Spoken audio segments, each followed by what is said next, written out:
പ്രതിരോധത്തിലാണ്, കടുത്ത പ്രതിസന്ധിയിലാണ് ശബരിമല സ്വർണ്ണക്കൊള്ളയുമായി ബന്ധപ്പെട്ട വിഷയത്തിൽ LDF-ഉം CPM-ഉം സർക്കാരും ഉള്ളത്. അതിനിടയിലാണ് UDF-ലേക്ക് ആരോപണം മുന്നത്തിരിക്കാൻ ഇടയ്ക്ക് പല ഘട്ടങ്ങളിൽ സഭയിൽ ഇത്തരം ആരോപണങ്ങൾ ഉയർന്നുവന്ന് പ്രതിരോധിക്കാനുള്ള ശ്രമം ഉണ്ടായപ്പോൾ തന്ത്രിക്ക് ജാമ്യം ലഭിച്ചതുമായി ബന്ധപ്പെട്ട സാഹചര്യവും പ്രതിരോധത്തിലാക്കുന്നുണ്ട് സർക്കാരിനെ. അതിനിടയിലാണ് ഇപ്പോൾ തന്ത്രിക്കെതിരെയുള്ള വിമർശനം, ഒപ്പം പ്രതിപക്ഷത്തിനെതിരായ വിമർശനവും MP രാജേഷിന്റെ ഭാഗത്തുനിന്നുണ്ടാകുന്ന. അമൽ തേനമ്പ്രമ്പിൽ നമുക്കിപ്പം വിവരങ്ങളുമായി ചേരുന്നുണ്ട് നിയമസഭയിൽ നിന്ന്.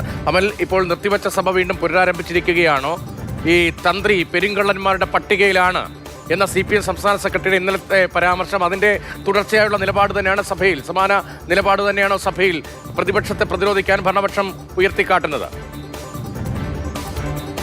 ഇപ്പോൾ സഭ പുരോഗമിക്കുകയാണ്. സഭ നിർത്തിവെക്കേണ്ട ഒരു അവസ്ഥയിലേക്ക് കാര്യങ്ങൾ പോയില്ല. പ്രതിപക്ഷ ബഹളങ്ങൾക്കിടയിലും നടപടികളുമായി സ്പീക്കർ മുന്നോട്ട് പോവുകയാണ്. ഇപ്പോൾ സബ്മിഷനുകളിലേക്ക് കടന്നിരിക്കുന്നു. പ്രതിപക്ഷ അംഗങ്ങൾ സ്പീക്കറുടെ ഡയസിന് സമീപത്തേക്ക് എത്തി. ഡയസിന് സമീപത്ത് നിന്ന് മുദ്രാവാക്യങ്ങൾ വിളിക്കുകയാണ്. പ്ലക്കാർഡുകളുമായാണ് പ്രതിപക്ഷ അംഗങ്ങൾ സഭയിലേക്ക് എത്തിയത്. പ്രതിപക്ഷ നേതാവിൻ്റെ സാന്നിധ്യത്തിൽ K. ബാബുവാണ് ശബരിമല വിഷയം ഉന്നയിച്ചത്. തന്ത്രിയെ അറസ്റ്റ് ചെയ്തതുമായി ബന്ധപ്പെട്ട് ആണ് തന്ത്രിക്ക് പൂർണ്ണ പിന്തുണ പ്രഖ്യാപിക്കുന്ന ഒരു നിലപാടാണ് പ്രതിപക്ഷത്തിൻ്റെ ഭാഗത്തു നിന്നും ഉണ്ടായത്. എന്ത് തെളിവുണ്ടായിട്ടാണ് തന്ത്രിയെ അറസ്റ്റ് ചെയ്തതെന്ന് ചോദ്യം ഉന്നയിക്കുന്നു പ്രതിപക്ഷം. മാത്രമല്ല, തന്ത്രിക്കെതിരെ തെളിവില്ല എന്ന കാര്യം കോടതി തന്നെ പറഞ്ഞിട്ടുണ്ട് എന്നും K. ബാബു പറയുന്നു. അതിന് പിന്നാലെയാണ് സർക്കാരിൻ്റെ നിലപാട് വ്യക്തമാക്കി മന്ത്രി P. രാജീവും MP രാജേഷും രംഗത്തെത്തിയത്.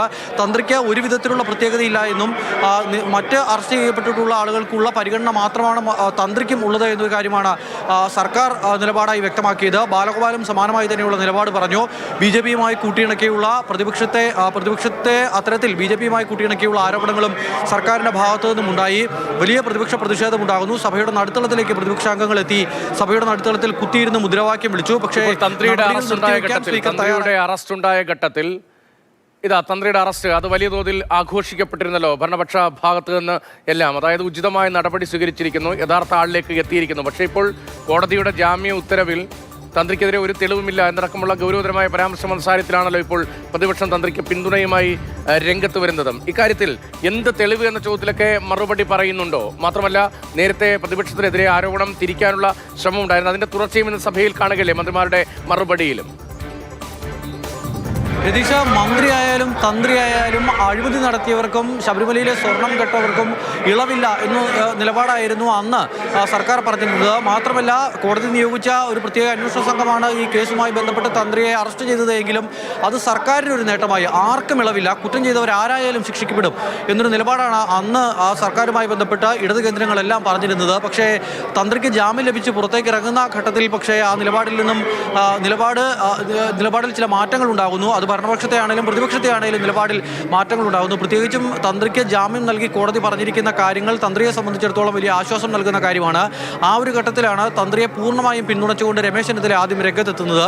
അതിന് പിന്നാലെ പ്രതിപക്ഷ നിരയിൽ നിന്നും തന്ത്രിക്കുള്ള പിന്തുണ വർദ്ധിക്കുന്നതാണ് നമ്മൾ കണ്ടത്. ഇപ്പോൾ സഭയ്ക്കകത്തും തന്ത്രിയെ പൂർണ്ണമായി പിന്തുണച്ചുകൊണ്ടുള്ള നിലപാട് പ്രതിപക്ഷം പ്രഖ്യാപിക്കുകയാണ്. പക്ഷേ ആ വിഷയത്തിൽ സർക്കാരിൻ്റെ നിലപാട് മറിച്ചാണ് എന്നുള്ള നിലപാട് ഉറച്ചു പറയുകയാണ് മന്ത്രി MP രാജേഷും KN ബാലഗോപാലും P. രാജീവും അടക്കമുള്ളവർ. തന്ത്രിക്ക് ഒരു പ്രത്യേകതയുമില്ല എന്ന് ഉറപ്പിച്ചു പറയുന്നു സർക്കാർ. അതായത് തന്ത്രിക്കെതിരെ ഉണ്ടായിട്ടുള്ള നടപടികളിൽ യാതൊരുവിധ പിശകുമില്ല എന്നുള്ള തരത്തിലാണ് ഭരണപക്ഷത്തിന്റെ പ്രതിരോധം ഉണ്ടാകുന്നത്. നിലവിൽ എന്തായാലും ഈ ശബരിമല വിഷയം ഉയർത്തിയുള്ള പ്രതിഷേധം തുടരുന്നതിനിടെ സഭ നാളെ പിരിയും. ഇപ്പോൾ ചോദ്യോത്തരവേള തുടങ്ങിയപ്പോൾ തന്നെ പ്രതിപക്ഷ സ്പീക്കർ ഡയസിന് മുന്നിലേക്ക് ഉൾപ്പെടെ വരികയായിരുന്നില്ലേ? പക്ഷേ ഈ ബഹളത്തിലും ചോദ്യോത്തരവേള പൂർത്തിയാക്കി ഇപ്പോൾ സഭ അടുത്ത ഘട്ടത്തിലേക്ക്, ഇപ്പോൾ ശൂന്യവേളയിലേക്ക് കടന്നിട്ടുണ്ടോ? വലിയ ബഹളമാണ്. സ്പീക്കർ പ്രതിപക്ഷ അംഗങ്ങളെ ശാസിക്കുന്നത് നമുക്ക് കേൾക്കാൻ കഴിയുന്നുണ്ട്. എന്തായാലും പ്രതിപക്ഷ അംഗങ്ങളോട് സീറ്റുകളിലേക്ക് മടങ്ങണം എന്നുള്ളതാണ് സ്പീക്കർ പറയുന്നത്. ചോദ്യോത്തരവേള തുടങ്ങിയപ്പോൾ മുതൽ പ്രതിപക്ഷത്തിന്റെ പ്രതിഷേധം ഉണ്ടാകുന്നു. സഭാ നടപടികളുമായി സഹകരിക്കാനില്ല എന്ന് K. ബാബു പറഞ്ഞു. 2 പ്രതിപക്ഷ അംഗങ്ങൾ സഭയ്ക്ക് മുന്നിൽ ശബരിമല വിഷയം ഉയർത്തി സത്യാഗ്രഹത്തിലാണ്. പ്രതിപക്ഷത്തിന്റെ ആവശ്യമെന്ന് പറയുന്നത് മന്ത്രി VN വാസവന്റെ രാജിയാണ്. അതല്ലാതെ മറ്റൊരു വിധത്തിലുള്ള കോംപ്രമൈസിനുമില്ല എന്നുള്ളതാണ് പ്രതിപക്ഷം പറയുന്നത്. അത് പറഞ്ഞുകൊണ്ട് പ്രതിപക്ഷ മുദ്രാവാക്യം വിളികളുമായി സഭയുടെ നടുത്തളത്തിലേക്ക് ഇറങ്ങി. പക്ഷേ ചോദ്യോത്തരവേള നിർത്തിവെക്കാൻ സ്പീക്കർ തയ്യാറായില്ല. ചോദ്യോത്തരവേള പൂർത്തിയാക്കി അതിനുശേഷം ശ്രദ്ധ ക്ഷണിക്കലിലേക്കും കടന്നു. ഇപ്പോൾ സബ്മിഷനുകൾ പുരോഗമിക്കുകയാണ്. പ്രതിപക്ഷ അംഗങ്ങൾ ആദ്യഘട്ടത്തിൽ സഭയുടെ നടുത്തളത്തിലായിരുന്നുവെങ്കിൽ ഇപ്പോൾ സ്പീക്കറുടെ ഡയസിന് സമീപത്തേക്ക് എത്തി മുദ്രാവാക്യം വിളികളുമായി നിൽക്കുകയാണ്. വലിയ ബഹളം ഉണ്ടാകുന്നുണ്ട്. പക്ഷേ സഭാ നടപടികൾ ആ ബഹളത്തിനിടയിലും പുരോഗമിക്കുകയാണ്. അധികം സമയം ഇത്തരത്തിൽ ഇത് മുന്നോട്ട് കൊണ്ടുപോകാൻ കഴിയും എന്ന് തോന്നുന്നില്ല. പ്രതിപക്ഷം പുറത്തേക്ക് ഇറങ്ങും. സഭ നടപടികൾ ബഹിഷ്കരിച്ച് പുറത്തേക്ക് ഇറങ്ങുന്നു. പ്രതിപക്ഷം സഭ ബഹിഷ്കരിച്ചിരിക്കുന്നു. സഭ ബഹിഷ്കരിച്ച പ്രതിപക്ഷ അംഗങ്ങൾ സഭയ്ക്ക് പുറത്തേക്ക് പോവുകയാണ്. സഭയ്ക്ക് പുറത്ത് പ്രതിപക്ഷാംഗങ്ങളുടെ പ്രതികരണവും നമ്മൾ പ്രതീക്ഷിക്കുന്നു. ഇനിയിപ്പോൾ സഭാ കവാടത്തിൽ കുത്തിയിരുന്നുള്ള പ്രതിഷേധം കഴിഞ്ഞ ദിവസങ്ങളിൽ ഉണ്ടായിരുന്നു.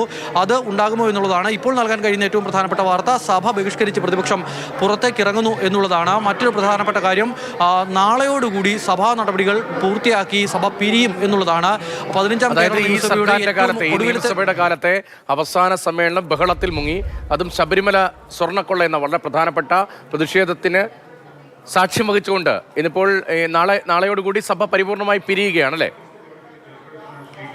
നാളെയോടുകൂടി സഭ പിരിയും. സഭാ നടപടികൾ മുന്നോട്ട് കൊണ്ടുപോകാൻ കഴിയാത്ത സാഹചര്യം. ഈ സഭാ നടപടികൾ തുടങ്ങിയ ദിവസം മുതൽ തന്നെ ഈ ശബരിമല വിഷയം ഉയർത്തിയുള്ള ഈ കേരള നിയമസഭയുടെ സമ്മേളനത്തിൽ വലിയ പ്രതിഷേധം കണ്ടതാണ്. മിക്കവാറും ദിവസങ്ങളിലെല്ലാം സഭാ നടപടികൾ അലങ്കോലപ്പെട്ട് അവസാനിക്കുന്ന അവസ്ഥയാണ് ഉണ്ടായിരുന്നത്. ഇന്നിപ്പോൾ വീണ്ടും ഒരു ഇടവേളയ്ക്ക് ശേഷം സഭ വീണ്ടും സമ്മേളിക്കുമ്പോൾ ഈ വിഷയവുമായി ബന്ധപ്പെട്ട് ചില പുരോഗതികൾ കൂടി ഉണ്ടാകുന്നു. അതിൽ ഏറ്റവും പ്രധാനപ്പെട്ട കാര്യം, ശബരിമല കേസിൽ അറസ്റ്റിലായ പല പ്രതികളും പുറത്തേക്ക് ഇറങ്ങുന്നു. ഓരോരുത്തരായി ജാമ്യം ലഭിച്ച് പുറത്തേക്ക് ഇറങ്ങുന്ന അവസ്ഥയുണ്ടാകുന്നത്. ഇപ്പോൾ മിക്കവാറും പേര് പുറത്തുള്ള ഒരു അവസ്ഥയുണ്ട്. അതോടൊപ്പം തന്നെ തന്ത്രിയുടെ അറസ്റ്റുമായി ബന്ധപ്പെട്ടുണ്ടായ വിവാദങ്ങളും ഉയർന്നു നിൽക്കുന്നു.